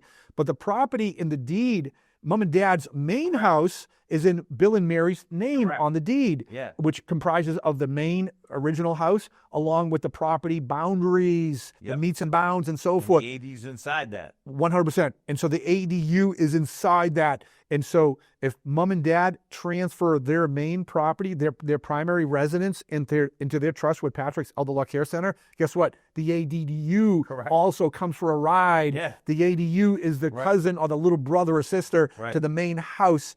And whoever Mom and Dad spell out in their trust, who gets that when they go up to their cloud, will get that ADU. So it's essential. Family meeting. What's the family dynamics? And what's the projection in the forecast vision looking into the future? You know, Jimmy's going to need that property for his forever use. And how long will he need it? And so forth. Yeah. It needs to be reduced to a writing. Yeah. So the point of that, all those scenarios, is they need to come and meet with yourself or Robert, you said, Robert? Yes. And they need to tell you the whole story. Yes, sir. The whole dream. Yeah. Obviously, you have a process to follow to tease out these little intricacies. Right. And you're going to say, hey, what about this? What about that? Have you thought about Barry and Ruth? Right. You know, how does that? Are we going to get them on a Zoom meeting there, come in, whatever that is, right? Have that discussion. So there's a lot of planning that goes into this and a lot of discussion. And you're going to say, well, here's the things we can do. Here's what the limits are on that. Here's the things we maybe don't want to do, but here's the reason why we might do them. Right. So there's a lot of back and forth. There's a lot of back and forth. And I call it, we need to assess and evaluate what is going on and what the family's current needs are and what their future needs may be, because that will change and can change. Yeah, 100%. Assess and evaluate. We need to assess and evaluate all the what ifs. And around the four-headed monster, with the end result, like when Bill and Mary pass away, we want to make sure the house and the ADU stay out of probate court, avoid or reduce the estate tax to the greatest degree possible. Yeah. Third-headed monster, provide family bloodline protection for their children. Yeah, so Jimmy gets married. We want to make sure that Sally doesn't get a piece of the action. 100%. If she moves out. Yes. And then the fourth-headed monster, make sure the home and the ADU are also protected from Medicaid in the nursing home in the future as well for all parties. And so I'm wiped out, bro. Yeah, in taxes, we got to make sure that they're minimizing capital gains tax in the future as well. Gains. Yeah. All kinds of fun stuff. Yep. Whew. That was a lot. Yes, sir. And that was only 3 very clean scenarios. Right. They get more complicated, I'm sure. They can. Right. And I'll leave it with... Because the other thing that I've seen happening now is Bill and Mary have gotten divorced 10 years ago. I have a situation like that right now. 2 separate houses. Yeah. And they want to build 2 separate ADUs. Yeah. Yeah. So Ruth is taking mom and Jimmy's taking dad and Barry's over here. Right. Right. Yeah, they're different camps. Yeah. Yeah. And they're not all getting along, maybe. Right. Maybe not. Yeah. You need So that's the most important part of this story is you need to contact an expert such as yourself. In the process, I'm just going to pick on ADUs. This is an ADU conversation, but in general, people need to plan for their demise, unfortunately, right? Nobody gets out alive. So in the context of ADUs, when you're thinking about an ADU, you need that elder law specialist, such as yourself. You need a builder and someone that's going to help you with the permitting, which hopefully is the builder, although it's funny, lately some of my clients are saying, no, my builder told me I had to get my own permits. I've heard that. Yeah. And it's fascinating to me. Right. I'm like, well, what are you hiring them for? Right. So that's a whole separate conversation. And then, obviously we need other professionals, engineers, surveyors, Yeah. et cetera. But the builder is generally the quarterback. So Right. those are the two main players, if Yeah. you will, in that mix. And it's fascinating. And the most important thing, and I didn't even think of this, is not only do they need to do that initial plan, but they also have to plan on coming back every year to see you and say, Bill's getting on in years. He's getting, unfortunately, early onset dementia. Yeah. What do we need to do to tweak on the plan? Is the plan still good? Yeah. Bill has passed away. Now it's just Mary. Barry got divorced. Yes. Blah, blah, blah, right? Yes. All of the above. That's the third step of our 3-step process, because it will inevitably, from our experience, be changes and significant changes in life with happens. health, with finances, with relationships. And so it's really important that when the client creates their trust, they create it with an experienced elder law attorney that puts a proper language in there. And the proper language I'm referring to is a legal strategy called, in trust law, called a trust protector. And a trust protector is kind of a newer legal concept in trust law. The way I explain the trust protector strategy to clients is, think of a trust protector as a police officer or a referee. The trust protector under trust law will allow a trust, even an irrevocable trust, to some degree, allow for changes to be made. Really? In the trust, even an irrevocable trust. Irrevocable Yep. trust. If you have trust protector provisions in there, they're limited, but it'll allow for law changes and some other changes. Ooh, that's a key one, law change. Yes, sir. Yes, sir. Because changes will come in. Absolutely. And all the things you mentioned a moment ago, Buzz. Monkeying around with something. Right. The client could be like, hey, Bill is completely incapacitated. Yeah. He needs to go into assisted living or a nursing home. Mary doesn't want to live in the ADU by herself any longer, or the main house, whatever they live in. Maybe they're going to sell the main house and build a new ADU at another property that's more affordable for all. In Barry's backyard. In Barry's backyard. Yep. Because Barry went through a divorce. Yep. And Barry also needs a place to stay. Yep. And mom's getting up there in age, so Barry's going to assist Jimmy with the caregiving services and so forth. So a lot of good things can happen around this. But you do need a team collaboratively working together to assess and evaluate the family's current needs as well as their possible future needs, and to create the plan to have structure and clarity, but also flexibility to make changes to the playbook as needed. Yeah.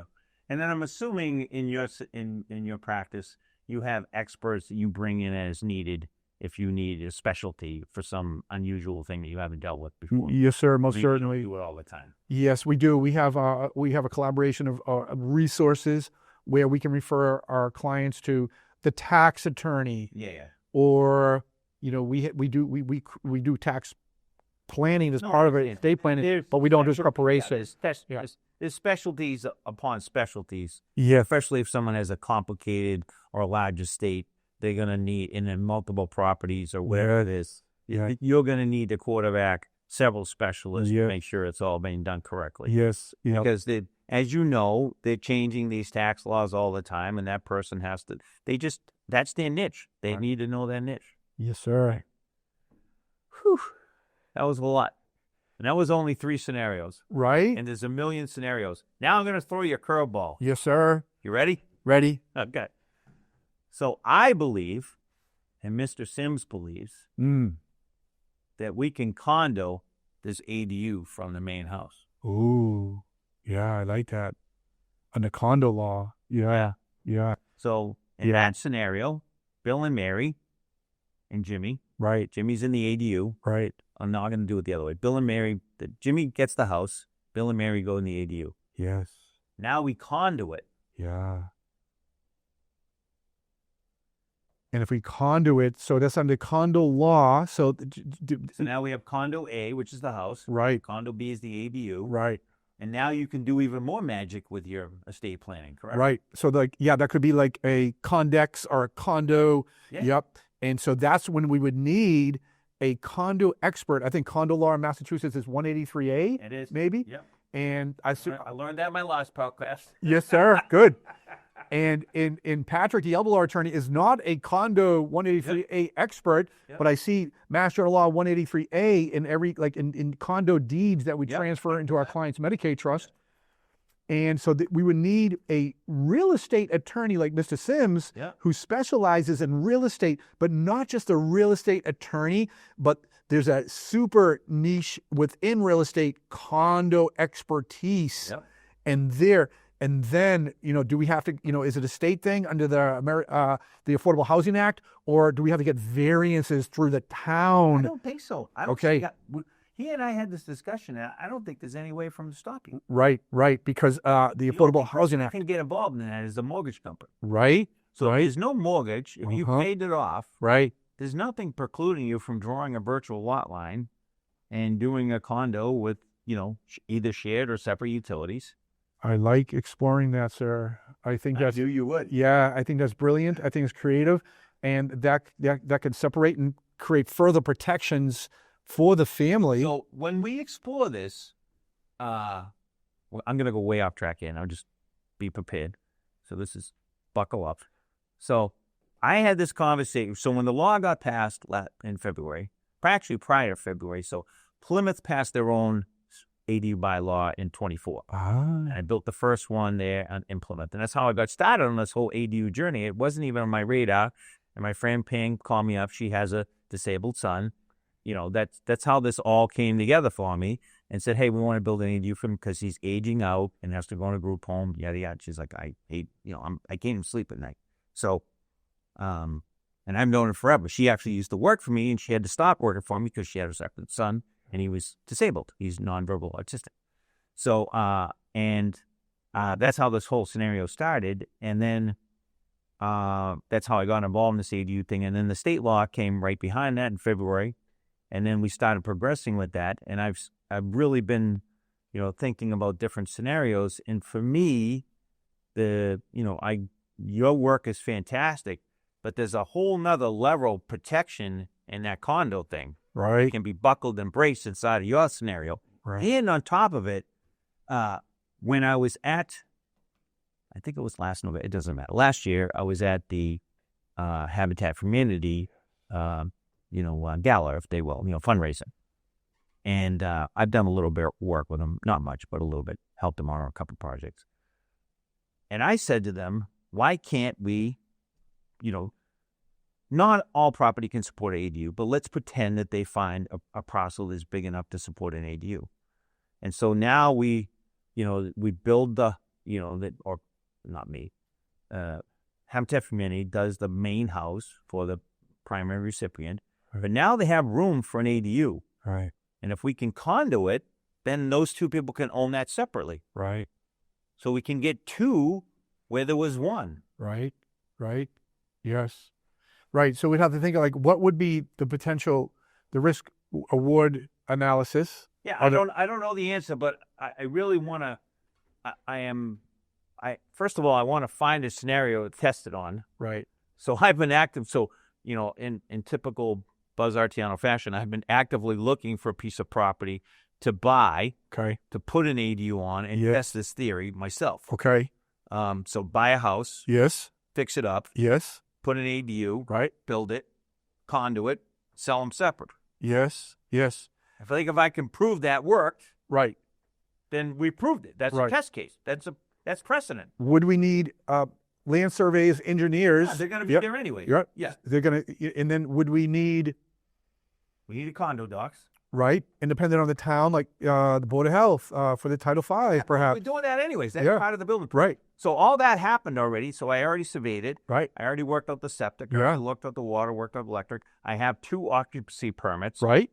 And I own both pieces of property. Yes. Right. I have, let's pretend for this minute, I already have the bank worked out, whatever that is. Right. I have the ability to condo it because I need the bank's permission at that point, which I would because it would, whatever my relationship with my bank. Yes. Right. So I say, hey, banker, I'm going to subdivide this. Here's what I'm doing. Right. I get their permission.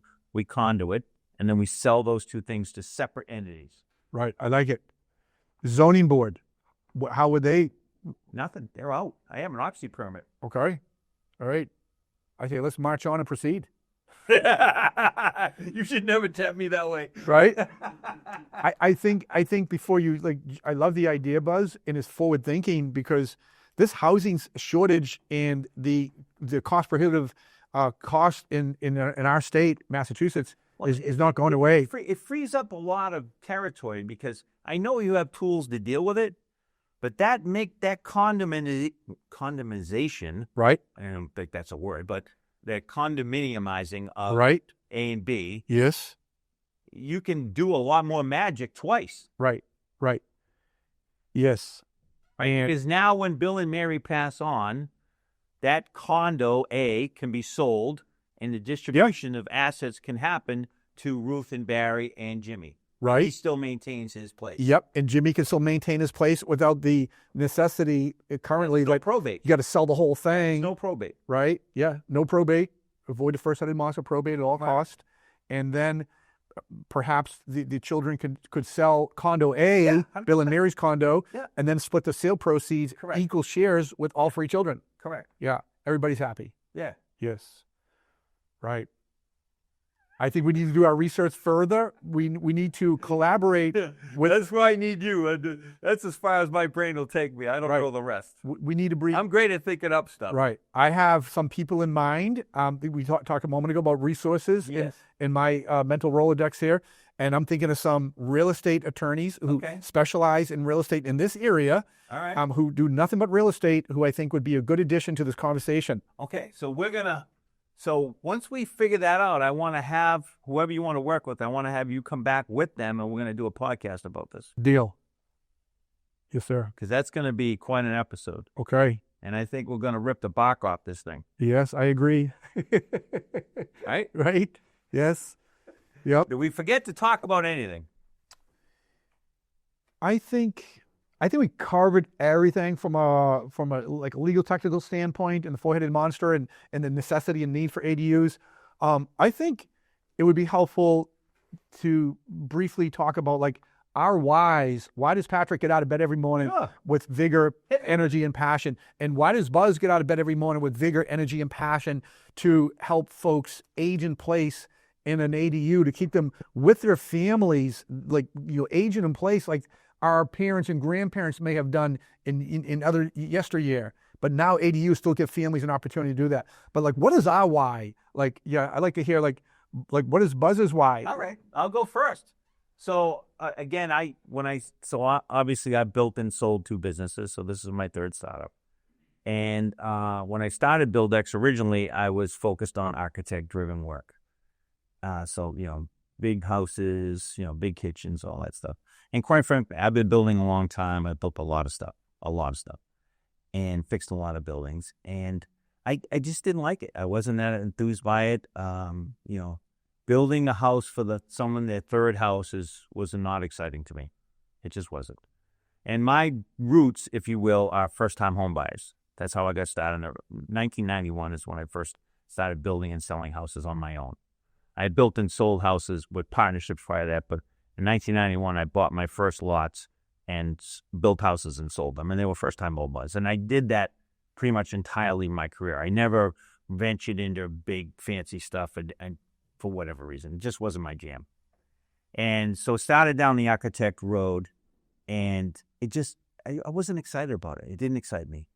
And then this whole ADU thing, fell in my lap from my, you talk about crucial meetings, right? So that whole ADU thing started in 1986 when Pam was working for me. Wow. Okay. And then Yeah. had to leave, unfortunately, because she had her second son. Right. So that chain of events started from 1986 Yes. to 2024 building an ADU. Wow. Yeah. Okay. So similar to your story, different scenario, but similar, right? Yes. Conversation or Planted a seed. Yeah. Yes. Seat, right? So she calls me up and says, I think this thing's going to go. And her and her husband, John, who I'm friends with, a long time. And I said, and Plymouth had already tried to pass the bylaw twice and it had failed. Oh. So I said, you guys need to do some, guerrilla marketing and call all the town meeting members because in Plymouth is such a big town now, there's designated members. And so they did. They had all their friends call and said, we really need this thing, and here's why.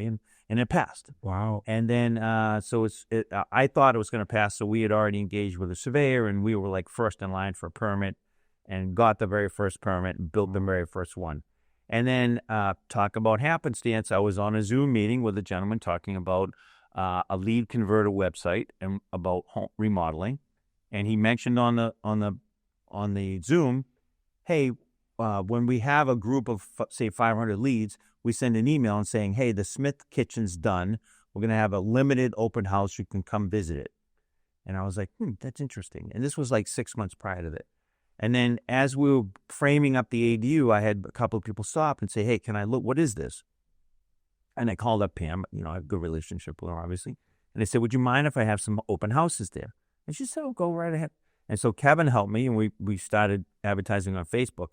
And the place was mopped. Wow. Mopped. So we call them families. We had over 200 families visit over 10 weekends. Wow. And they come in groups from 2 to 10 people. 300 families. 300 families. 2 to 300. I don't remember that. It was a lot. Hundreds. There was times you couldn't even move in the building. Right. There was so many people in it. Okay. And I said, wow. And then just hearing their stories about why they were interested in it, mom and dad, disabled son, young adult, whatever it was, I was like, wow. And this is like getting back to my roots of the first time home builder. Yeah. Similar, but different. Yeah. Right. And I said, I like everything about, I love everything about it, bringing the families together, building really cool little structures that people can really enjoy. Right. And that's how this whole journey started. So it started in 1986. Right. And starting here, and now you're riding the wave. Yeah. And so we're, I'm all in on it. That's all we talk about. And that's all pretty much all we build. And, get our plans on our website. And we're having open houses every weekend where people can come and see an ADU. We found that to be very effective. Mm-hmm. Similar to you, they have to come to a seminar to get the discount coupon. Mm-hmm. For us, they have to come to an open house to meet us and understand the process. I like that. Yes. Yeah. Yes. So that's what gets me going. Yes, you're doing an admirable, noble job. You're fulfilling a need and solving a problem, and the problem is housing, a lack thereof. And you're solving that problem for people. And not only that, but the other thing that we have coming up in 26 is we're going to figure out how to give away / deeply discount an ADU for a veteran. Wow, it's special. Yeah. So I might need to drag you into the legal end of that. Right, and that's under elder law, veterans aid and attendance benefits. Yeah. Disabled veterans. But I already have all my supplies lined up. I've got kind of the bones of it. I just need to find the right scenario and the right, family, if you will, and right, So that I'm super excited about that. Yeah, I could see. Yeah, I could see that. That popped into my head when Kevin and I were out in Arizona, and we were at Alex Hamozi's place, and learning how to do Facebook marketing. Okay.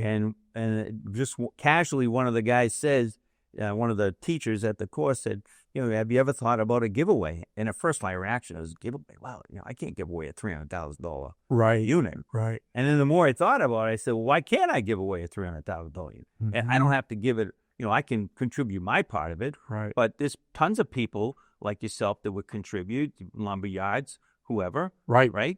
Maybe I only have to contribute $100,000 and get it done. Right. So we're all in on it. I'm excited about that. Yes, sir.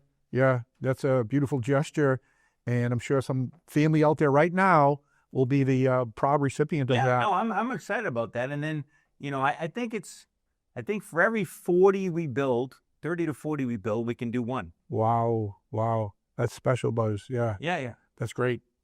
Yeah. So how about yourself? Yes. So my why, I would have to say, it probably started with my parents. They were conservative Catholics, Irish immigrant parents, raising 7 boys in Dorchester. They didn't have a lot, but, they taught us about faith, family, and working hard and living a good, clean, honest lifestyle. Paperboys, altar boys, and so forth. So that's ingrained, I think, in our DNA.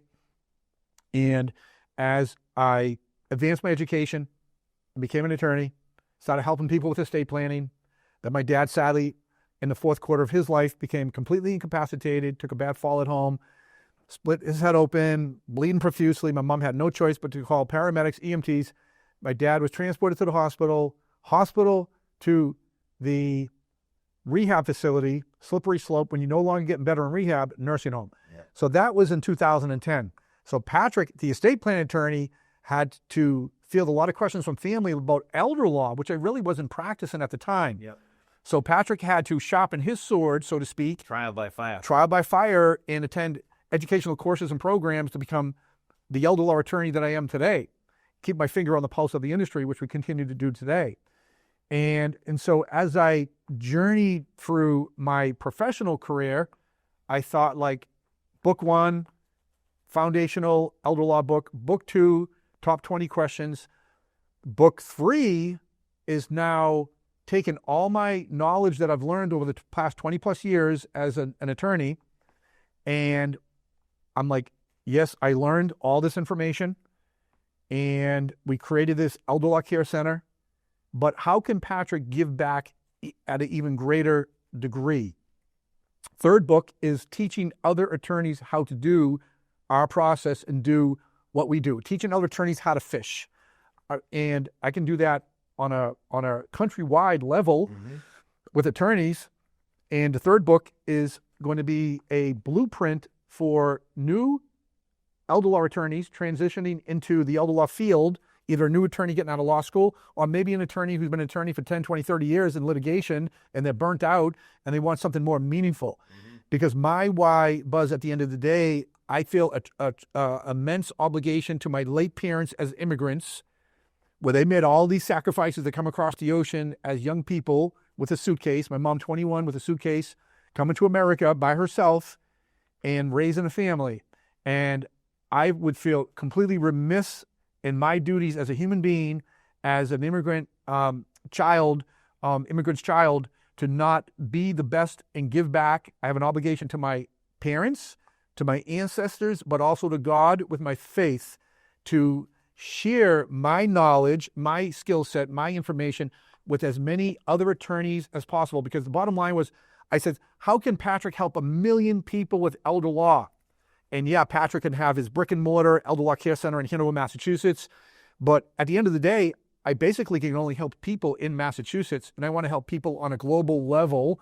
And so I had an epiphany. How can I do that? Well, I can teach other attorneys how to fish, because I feel I have a strong duty and obligation, not only to my late parents and my ancestors, but to God, to fulfill my God-given duties, my God-given purpose, to help other attorneys, also help millions of other families who need to protect and preserve what they worked hard for, but pass it on as a meaningful legacy to the people they love the most, and create opportunities for their children and grandchildren to help them become the future builders and doctors and entrepreneurs and attorneys and engineers, police officers, and whatever it may be, to make the world a better place is the bottom line. Yeah. That's good stuff. You know, normally we do like a little speed round, but I'm just going to ask you 2 of these things. There's actually 3 of them. Yes, sir. So, advice you would give your younger self? Yes, sir. Great question. I think I had a conversation recently with a young parent, a friend of mine from the gym, no names, of course, who has young kids, and he was frustrated one day, and he's like, I just don't know what to do. And had a nice conversation with him. I said, you know, as a dad, I can tell you love your kids. I love my kids unconditionally, and you want the best for them. I said, and as guys, we just want to fix everything and resolve everything. We're problem solvers. Yeah. I said, so the advice I would give my younger self, I would try to draw closer to God, have a relationship that's bigger than myself, close earlier in life, right? And have more patience. I think as a man, we want like resolve things right away. We need to be patient with our loved ones. We need to be patient with our spouses, our children, and so forth. So yeah, that's the advice I would give, and try to have a stronger relationship with God, so you feel more at peace, more fulfilled, and so you can focus more on your family. Yeah. Good stuff. Fun one. Favorite food and dessert? Oh my God. I just came back from France. I was there for a calisthenics workshop, and I actually filmed some educational videos in France for our YouTube channel. Yeah. Had to mix in a little work there as well. Yeah. Favorite foods for me, I pretty much eat like a Mediterranean diet with like a lot of grass-fed organic beef, and wild sockeye salmon. Yeah. So like they're my top picks right there, like wild sockeye salmon, a good ribeye, grass-fed ribeye. Yeah. And dessert, like, I love fruit, but gee, if I had to splurge on a dessert, if I had to, not eat healthy, I would say chicken palm, which I have occasionally, not often, but that's like a splurge cheat meal. Yeah. And, a dessert, I used to love carrot cake, I try to abstain from it now.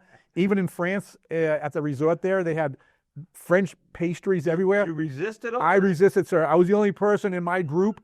I'd walk by, I'd look at it, and I'd see all these delicious French pastries, and I'd smile. And I'm like, I see you there, but you're not serving me today. I'm going to eat the watermelon and the pineapple and the Italian grapes. And your head dropped a little, though. It did. I checked it out. I was window shopping for sure. Yeah. But, occasionally, I'm not a huge dessert person.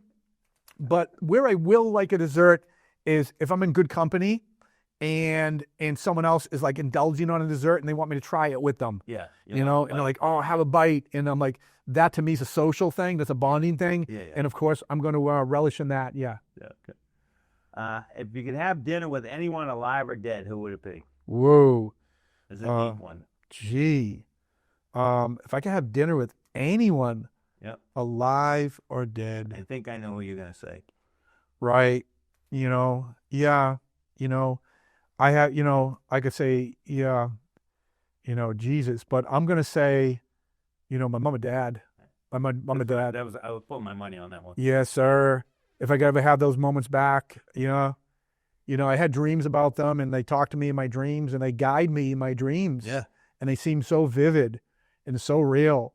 So I've been blessed to have them come to me in dreams and give me direction in life to say, Patrick, stay focused, stay on course, keep doing what you're doing, and so forth. So I feel good about that. Nice. Yeah. Final question. If you had $10 million to donate, who or whom would you donate it to? $10 million to donate. Yeah. I would focus on military veterans. Yeah.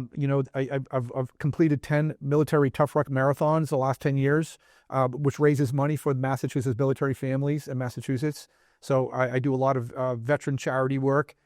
But I would focus on children, disabled children and veterans. There's a lot of good organizations out there.